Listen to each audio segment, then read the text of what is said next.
Mute. Welcome everybody in Zoom and now in Facebook. So if you are on Zoom, please mute yourselves until I ask you to interact with me. Somebody is on Zoom and not muted, so please mute yourselves. Otherwise, we'll get to hear all the things you're doing at home right now. So let's jump into tonight's conversation of super immunity. Let's start off with the question of, well, why did you show up to a workshop about super immunity in the first place? So those of you sitting in the room, let's share what about this title, what I need to be here tonight. Well, with what's going on with COVID. So with COVID, and sometimes people use the word with COVID and all, or as we're going to talk about at one point tonight, the holidays and all, there are legitimate things happening in the world, and we can either choose, and what we're going to talk about a lot tonight is we can either choose better, healthier, more higher ground choices for these things, or we can choose retracting from the things that are the best for us in almost, and I use the word fear not with the intention of saying fear, but in almost a fearful way of let's back down from doing the things that will be right. So in the conversation of super immunity, my ask of you is the same as it is every single week. It's that you are here, you are open, that in the next 29 minutes together, you are going to be taking things with you that you are going to do differently. Because if we sit together over the next 28 or 29 minutes, come on back, and you do nothing differently, then we just wasted our time together. And wasting time is not something I'm a big fan of. I only like to teach and talk about topics that I know really, really well. So as Dr. DJ asked me the other week, he said, so how many of these workshops are just in your brain? Because at some point in his training, he'll be teaching these workshops too. So I let him know, and this is a relatively newer workshop. It's only the second time I taught this. So this morning I typed up 6 pages of notes that I may or may not refer to for a 30-minute workshop. So it's not in there because it's the first or second time I've done it. I've spent 2 hours today alone preparing for 30 minutes. So my ask is you don't just leave here and take it for yourself. But the fact is, with COVID, as we bring that up, is why we show up to a conversation about super immunity. There are so many more people than could even fit on a Zoom line that are living in a state of information overload, not knowing the difference between is the information I'm getting accurately true, is the information I'm getting maybe molded a certain direction, because we all know the news has their own twist on things depending. You could watch the same story on 2 different news stations from 2 different newspapers and get a totally different thing. I don't understand how they're allowed to do that, but that's the reality of where we live right now. They make up the truth. And while that is not the conversation of the night, and while I'm not going to go down the road of that conversation, the fact is some of the news makes itself up. So being able to discern the difference between what reality is and what we're being told is very, very important. And if we're not educating ourselves in a way to know how to ask the questions, to know, is what I'm hearing, is what I'm doing really the right thing, or is it something that just seems right, looks right, feels right, but maybe really isn't the right thing? So as we spend our time together, it's not just about what you're going to do for yourself, it's who you're going to share this information with. And if you're at home on Zoom, we have a new survey group we're using called Survey Hero instead of Survey Monkey. Something about Survey Monkey wanted to charge me like $400 or $500 to send surveys. So I was like, that's just silly. So I found a new one. If you're here when we went at the end, one of the asks and one of the things that Nellie and Dr. DJ are going to help with is the people that you're going to share this with. And what I want you to think about, even from the beginning, is not just the people you're going to share it with, who are the groups that need to hear the information like we've shared other nights or that we're going to share tonight. Because the world is exceedingly uninformed. There is no lack of information, but it's exceedingly uninformed in making really good, healthy decisions. So as we dig into tonight's topic, we're going to talk a little less about super immunity and a little more about how we don't have it. Because we could talk about all the things we do, but it's important to establish and understand what are things that cause us to lack super immunity. Because in my personal worldview, I believe that we were created to thrive. I believe that whether it's coronavirus, if it's the flu, if it's mono, if it's you name it, whatever it is, we were given an immune system that is designed to overcome the vast majority of those challenges if we learn to properly care for ourselves, properly feed ourselves, properly give ourselves the nutrition, the motion, the movement we need to be healthy. Then it doesn't matter what the virus or bacteria is, with the very slight exception of some of those antibiotic resistant crazy bugs that we've created, our bodies can overcome it if we make really good choices. So the first place to start is the idea of overwhelm or overload. The fact is, I chose this workshop for 3 or 4 weeks before Thanksgiving, before Christmas on purpose, because so many people this time of year live in overload. Mm-hmm. There is so much to do. Maybe you missed that Cyber Monday sale you really wanted, or the Black Friday you waited in line, like I did once upon a time when I was younger. But where I want to start is, what are things in your life that creates overload? What'd you say? Stress could be overload. So it could be a source of stress. Like, what are you doing this weekend, for example? Taking a test. So Nellie is working on her X-ray tech certification, so she will actually be taking the X-rays as soon as we get her test results back, because I'm confident she's going to kick butt on. Yes, that's awesome. Y'all pray for me? Yes. On Saturday. So what are some other things that can create overload or stress, or just feeling like it's too much, I need to retreat back to my safe zone? Kids, money, finances, absolutely, especially this time of year, finances. So a conversation I often hear is, well, with the holidays and all, or with Christmas and all, or presents and all, I can't keep up. And while we're going to leave it right there for that moment, we're going to come back to such conversations. But remember, it's the difference between being able to decide what is the most right thing for you, for your health and your family, and doing the thing that might be more comfortable in the moment, but maybe not the most right thing. So overload is a complete result, there we go, of our body's inability to adapt to the situation. And we all create it in various ways. You know, maybe it's the example of Michigan, which I think in Flint, they're still having water troubles like years later, where if they drink the water that comes out of their faucet, they're literally getting poisoned. Right, I don't understand how in America that's still a thing years later, but maybe it's you are cleaning for company to come to your house and you inhale some bleach by accident and you go into respiratory overload and you have a problem there. Maybe it's something more innocent, just like, and I use this, maybe it's like finances, like sneak up. Maybe it's the stress of all of a sudden, maybe you're getting together with close family that you've been seeing the whole time, or if you're making another decision, keep that to yourselves right now.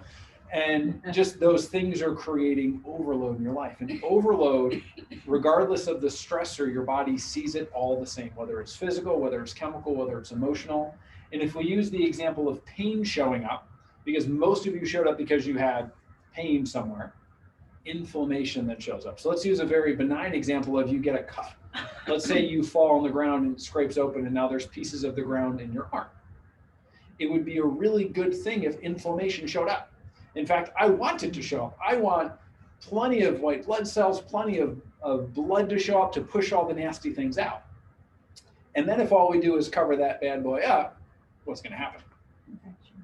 You're going to get infection. Maybe the infection is going to go external, or worse, maybe it's going to become internal.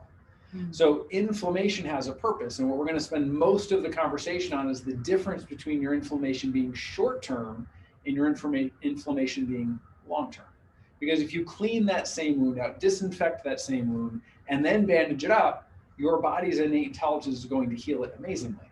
But if you leave it full of foreign invaders, your body is very intelligently going to go after it with tons and tons of inflammation to do its best to expel all those things that are there, but if it's bandaged, it can't expel them. So inflammation results in pain, or often when there is pain, there is inflammation, then it shows up in some kind of sickness. So we get in this cycle of problems. And in America, we have something like 30% of the population lives with chronic illness and chronic diseases every single day. Or sorry, chronic pain, chronic diseases every single day.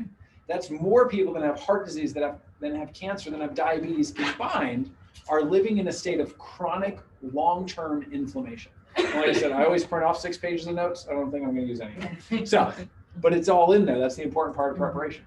So here's the actual stat. So 116 million of the 300 and whatever 65 or 73 million people that live in America right now live in a state of chronic pain, or what we can call chronic inflammation. Maybe that inflammation is a familial stress. Maybe it's from a family stress. Maybe it's the work that they're doing every single day, the positions that they're in. But the fact is this is one of the single biggest problems facing the health of our country. The people who are challenged more by getting the coronavirus or the flu or whatever the disease is, according to the CDC research specific to the coronavirus, they have at least 2.6 significant severe underlying health conditions. It's no coincidence that 2.6, they're the same things that are on this list.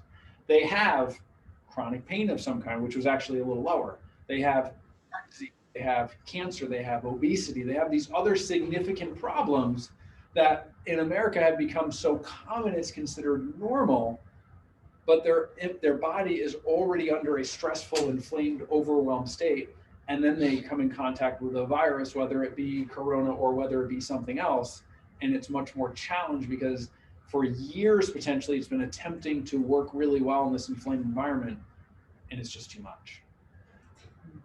So chronic pain is a big issue, and this is how it shows up. So think back to that cut that we talked about. So the invader shows up, that wound shows up, that you bent over to pick something up and now your back all of a sudden hurts and you're like, what the heck happened? I was fine before this and now I can't walk. So then your body launches an attack, a very intelligent attack. And if we use the version of the cut, it's launching that attack to get all those foreign invaders out. And then the antibodies are produced for the invader. So I personally hope that one day when I need a test and it happens to be an antibody test that I have antibodies. That would be wonderful, wouldn't it? If we all just had antibodies, because the research is showing, like other SARS-CoV-1, CoV-2 viruses, that those antibodies last decade plus. So it'd be really, really cool if they started doing antibody tests every time they did a corona test to go, well, if you do or don't have corona, do you also have antibodies for it? That would be, I believe that'd be a really intelligent way to go about it. Because in Virginia, they're doing 7,000 tests a day anyway. Why not do both at the same exact time to find out what the percentage of the population is already immune to it? That's not our conversation of the night. That's just my feeling on what what healthcare administration might do more intelligently compared to what's happening right now. A lot of things are being done right, but we could step it up a little bit. So the antibodies are produced, and then redness, swelling, heat results. Right. So we've all had aches, pains. We've twisted an ankle. It swells up. It's supposed to do that. The problem is when that inflammation is there a really long time. So the inflammation alerts our body to the fact that there's a problem. Pain shows up to tell you there's a problem. So the idea is we can easily demonize inflammation and say inflammation is bad. When we have inflammation, we have health challenges. When it's there a long time, we have diseases, we have cancer, we have heart disease, we have all these things. Inflammation itself is not bad. Pain itself is a really good thing. If we think about a different version of that on sickness, our version of what sick is even perverted in itself. If someone is vomiting, we say they're sick. Could there literally be a more intelligent reaction in the human body than you ingested something that is poisonous or bad for you and you regurgitate it back out instead of letting it fester and go through your entire system? Yet we say when someone vomits, they're sick. They're actually expressing a great amount of health. A fever, same exact thing. Fevers are a really intelligent design to make the environment for the invader, whether it's a virus, a bacteria, whatever it is, a less hospitable environment. Because most viruses and bacteria, they're pretty fragile things. If they're not living right in their range of environment, they don't get to keep living. But what have we done in the country of America when we have a fever? What have we said the thing to do is? Right. We do something. Lower the temperature? Yeah, we got to lower the temperature. Yeah. Because fevers make you what? Die. No, just kidding. Well, on the extreme side, right? So we'll talk about the extreme side. We're going to go there. Yeah. But on the extreme, they cause people to have febrile seizures. On the very, very extreme, where there's very few, if you dig into the research on this, there's very few examples of a febrile seizure actually creating brain damage. It does happen, but it's incredibly rare. So this is the prevailing reason of why when we get fevers, we have to do things to destroy the fever. And then we wonder why sickness gets to last as long as it is. We live in a culture that says the moment you have a headache, go grab a drug. The moment you have a fever, go grab a drug. The moment your back hurts, go grab a drug. So we've designed a culture in America that is less about healthcare and more about the relief of symptoms and challenges, that ultimately the choice is really this. And this could be the biggest thing that you take from any of the workshops that we do. We can choose temporary comfort now, resulting in really challenged health later on in life, or we could choose to understand what our body is telling us, properly adapt to the situation we're in. If it's the fever, ride it out. If it goes over 105, okay, then maybe do something about it, but most fevers are never going to do that. If it's pain, don't just drug it away and go back to the activity that caused the problem in the first place. Let's pause and understand it, because we know that chronic issues show up because acute issues showed up in the first place. The number one predictor of back pain for adults for chronic back pain is they had back pain before. The number one predictor of kids having chronic back pain as they get older is they had back pain as kids. It's because we're not investing in understanding the cause of the problem. We're seeking to destroy the symptom of it, and we're just moving on. So short-term inflammation, if you're on Facebook, see you later. We're going to cut you off there. There's a link for Zoom. You can come join us on Zoom. So come on over. So short-term inflammation, the idea is it's a very good thing for your body. Long-term inflammation, it's a very bad thing. And we see this. We know that all chronic diseases, if it's arthritis, if it's cancer, if it's type 2 or type 3 diabetes, which is what they're calling Alzheimer's now, if it's any of those chronic diseases that plague most people in America, unfortunately, as we get older, it's all because they have chronic inflammation for a long time. If we look just at obesity for a moment, obesity now, it's something like by 2050, something like 30 or 50% of kids in America are expected to be obese. What obesity does, so white fat is the fat that most adults have on. White fat actually expresses inflammation every moment of every day. So if we're carrying around a lot of extra tissue that doesn't belong there, then we're literally balls of inflammation walking around for decades, and no one is ever giving us advice on, well, how do we change your diet? How do we move better? Maybe it's you clean up one little piece of your diet in one meal, and all of a sudden you've wiped out 50 or 100 calories a day, times a week, times a month, and all of a sudden you're getting a lot healthier. It doesn't have to be a big thing, or maybe it's something as simple as many people who are in the range of obesity, they have knee pain. That's a sign of inflammation. It's not necessarily because they're carrying around a lot of extra weight. It's because their body is breaking down faster than it was designed to. So, excuse me, so persistent inflammation, and it's all listed on here. So osteoporosis, heart disease, rheumatoid arthritis, diabetes, heartburn, arthritis, obesity, cancer, gout, IBS, the list could literally be infinite.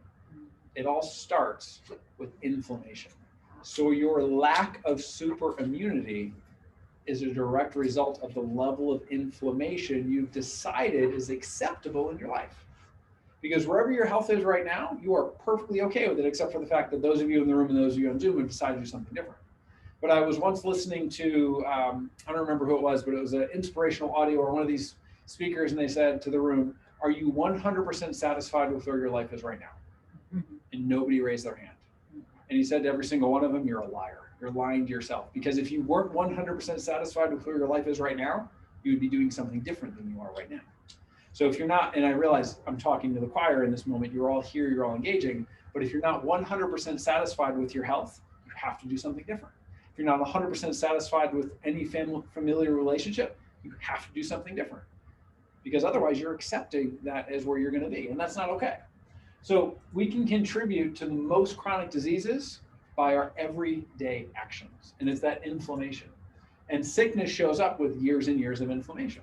So if we can find things that reduce inflammation, if we find ways that can boost our immune response, and I want to be very specific because I still remember the day that I went over this research with a specific patient and they never walked in this office again. Because it boosts your immune responsivity, which means your immune system's ability to adapt to the environment. I said it wrong years ago, and I said it boosts your immune system by upwards of, we'll see on the chart, 400%. We're getting into what does that. And they were someone who had an autoimmune disease. It freaked them out, rightfully so, because I spoke very unintelligently, because I didn't fully understand the research because I just read it. And they said, I don't want my immune system boosted. My immune system is already attacking my body. The phone call to clarify obviously didn't work out very well. So I have to be very specific that what we're going to go over it is not a boost in your immune system. It's a boost in your body's ability to accurately work against whatever's happening, which means if someone has a autoimmune disease, what it actually does is it brings their autoimmune function back to normal. If they have a lack of immune function, it brings it back up to normal. So it's about your body working properly.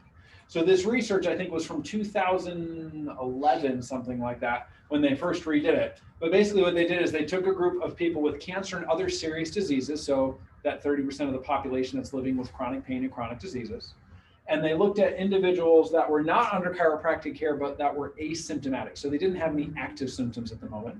And then they looked at individuals who were under what is called long-term chiropractic care. So in the version of this study, it was 5 years of regular chiropractic care. What was not defined is, was that regular chiropractic care weekly or every other week? We know that based on the research, the most intelligent decision when your body is ready for it, if you want the best out of your health, is to get adjusted every 7 days, get checked every 7 days, regardless of the presence or absence of symptoms, because neurologically, that's how your body works better. If you go outside of 7 days, and I think we talked about this 3 weeks ago, it can actually create irreversible cartilage and ligament damage when that joint is subluxated outside of those 7 days. So for wellness, as we call it, or for you to be at your absolute best, it makes sense to get adjusted once a week or get checked for life. So this group of people was of Medicare age, because if you didn't know, it's really simple to track Medicare because you're not allowed to not report that. They have to know everything that's happening in Medicare. It's a government-run healthcare system. So people who are sick or expressing symptoms compared to people who didn't express any symptoms, not under chiropractic care, there's a 200% difference in their immune system's ability to respond to an invader. If you were under chiropractic care, it was 400% better, which means if you're choosing to be here, which everyone I think that's on Zoom and is in this room, I know everyone in the room, but I can't see all your cameras on Zoom, then you are living in this intelligent population who, whether you've been getting adjusted for a short amount of time or you've been getting adjusted for some of our patients that have been getting adjusted longer than I've even been a chiropractor, some of them have been getting adjusted almost as long as I've been alive, then you're living at that 400% greater immune responsivity to whatever the challenge is.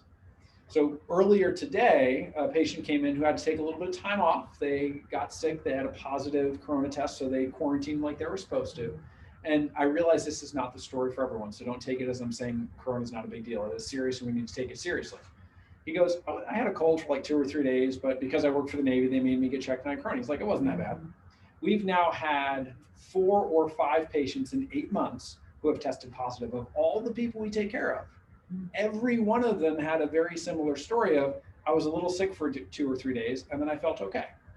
So we get to see the clinical response here of what happens. You know, chiropractic is arguably the most clinically and most research-based and backed up profession on the planet. There is no other reason that it exists now, however many years it's been since 1895. It is not because the news and media loves to report on all the people who get amazing results under chiropractic. It's not because the majority, this isn't true for all, but the majority of medical doctors are quick to refer to somebody to a chiropractor as opposed to, now if there's anything wrong with this, a PT or maybe ortho or something like that. It's not because pharmaceutical companies are really excited to sell less drugs. That happens when you get chiropractic care. Opioids, like we talked about last week, someone under chiropractic care is 55% less likely to even fill the prescription, let alone take it. It's because it works when you work the system. And the system is your body healing and fixing itself. And the way that it works is we only have to do a couple of simple things. We've talked about the vital needs so many times, but we're going to hit them again really quick. So we have to get our spine and nervous system checked.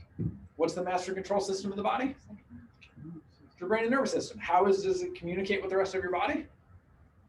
Through there's this column of bones that lives in your back, right? This column of bones has these little soft, delicate nerves that come out of them, that the weight of a feather is enough to cut it off by 60% communication, no symptoms. Shut up. Weight of a feather, or a dime, whichever one you prefer. We all know what a dime feels like.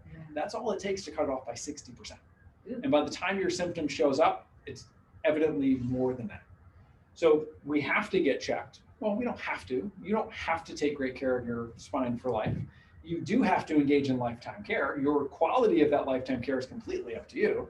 And what I would love to see happen, and I've talked about this a lot, is every time I walk in that exam room on day 1 with someone, one of the things I hope for is that this is the hello that lasts a lifetime. I don't even know if I'm going to like the person, if the person's going to like me, if I'm going to give them more subluxations with my personality, or they're going to give me more. I don't know. The goal is that we give people the opportunity to make a decision that's going to help their body work at its best. So we express less inflammation, less chronic disease. We break these patterns that so many of us are living with. And on the neurologic side of it, while we don't really have time to dig into that a lot tonight, the adjustment affects the prefrontal and the frontal cortex of your brain, where movement, motor control, fine motor control, personality, decision-making all comes from that. When we get adjusted and we affect the vagus nerve, that also affects your immune system, your digestive response. We know 70% of the immune system is now from the digestive health based on the research now. So not only is the adjustment helping all of the systems that are controlling everything we do every single day work at least 20% better according to the research, it's also helping that vagus nerve respond better to the environment around you, so everything gets to work better. So we have to start with getting checked if you want to live at your best. And we have to do that on a weekly basis, again, if you want to live at your best. If you don't, that's your choice. But if I don't give you that information, then I should not at all be surprised when someone goes, I feel better, doc, see you later. That means that I sucked as their doctor and I did not teach them the things that they needed to learn to make good choices. Now, the simple fact is more people have decided to not have lifetime care than decided to have lifetime care. There is not enough of me on the planet to adjust all the people that have come in over the last 12 years of me being here. And the most intelligent of us that I actually have an opportunity to really reach and connect and communicate with, they choose some version of that. Whether it's weekly, there's a couple people that do every other week. There's two little old amazing ladies that have been being adjusted for like a decade. They can do like once every 3 weeks because that's what their income allows. Whatever it is, if we're not getting our nervous system checked, then it doesn't matter if we're working on all these other vital needs, if we're giving ourselves great nutrition, if we're moving our bodies, if we're physically sweating out toxins and inflammation on a regular basis. None of that holds a candle to making sure your brain and nervous system are working at their absolute best. So remember, nothing about your past defines your future. Only what you think, say, and do today does that. So the opportunity that we have in our last 3 or 4 minutes together is remember what I asked you to start. What are you going to do different? Maybe it was one of the things on that slide that showed up really quick. Maybe tonight you had the realization that, yeah, I really should get my spine checked every single week for the rest of my life. Maybe you've thought of, well, you mentioned, I want to know who needs to know this information and needs hope and help. Or maybe it's a group that we still can talk to groups. We have this amazing thing called Zoom now. I've done Zoom conversations for people that need to hear the information. So what Nellie is going to do on the back of this piece of paper with my pen is we're going to go around and you're going to simply just share with me someone who needs to know this. Because if we put the intention out for them to do it, there's a greater likelihood. And while we're doing this live, I'm going to post the meeting up, or the link up for the survey if you're at home. What's happening? Was it on a Zoom call? You're also unmuted on your Zoom call, by the way. So who comes to mind for you? CJ. CJ. How are you? It's okay. It's recorded. It'll be fine. Probably my mother. Your mom? How are you? My manager. Your manager. So remind us how you got here. Just real quick. I messed my back up at work and couldn't stand up for a couple days. And my parents have been coming for like 3 or 4 years. And they finally got me to come in here. So the only reason you're here is because someone shared it with you. And I don't know where you're going with this. This was a really bad plan as a speaker, by the way. But you've gotten adjusted for like a week and a half. So are you glad you finally showed up? Oh, yeah. Awesome. Yeah. How about for you guys? She's already here. And I think she was here first, if I'm remembering right. Maybe I'm not, but She drove me. she drug you along. Are you happy she drug you along? Oh, yeah. Yeah. How about for you guys? My mom. Your mom. How about for you, Dr. DJ? Oh, sorry. Yourself. Yes, let's do it. Yeah. How about for you, Dr. DJ? Who do you know? I realize you just moved here from New Mexico like 5 weeks ago. Oh, wow. So maybe it's New Mexico, somebody there, but we all know people that I am never going to meet or have an opportunity to have this conversation. So who comes to mind for you? My brother. Your brother. So Yeah. I want to dig that level deeper with you, and I am being respectful of time. We have about 45 seconds. So my ask of you before you leave, and if you're at home on Zoom, put it in the survey. This is serious. This is the information our world needs right now. This is not the stuff being covered in the media.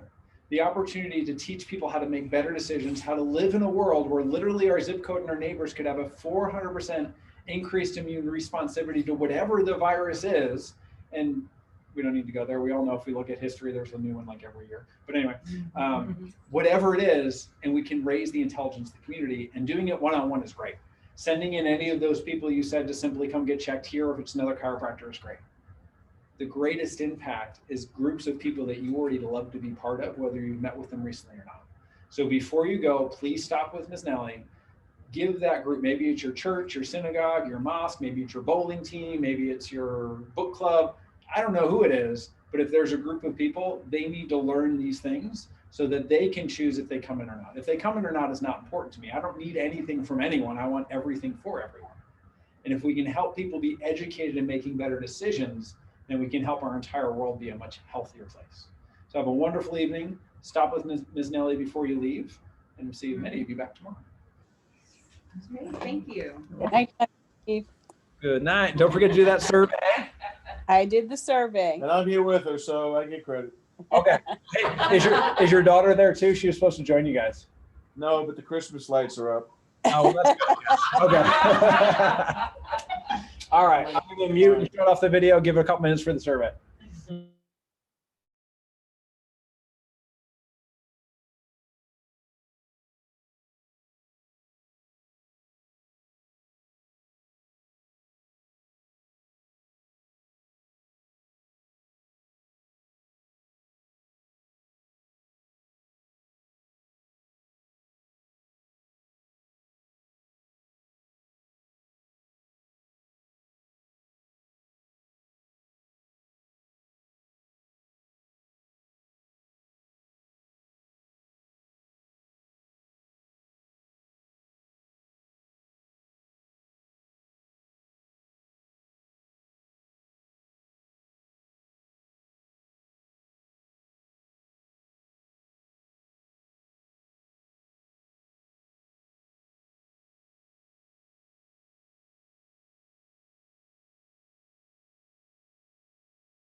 All right, I'm going to end the meeting, so please click on that link. And out of my idle own desire, I'm curious who has the Virginia martial arts background. I have a feeling I might know who it is, but I'm just curious who it is because they're great people over there. So type in when you do the survey, hey, that was me with the Virginia Martial Arts Center background. All right, everybody have a good night.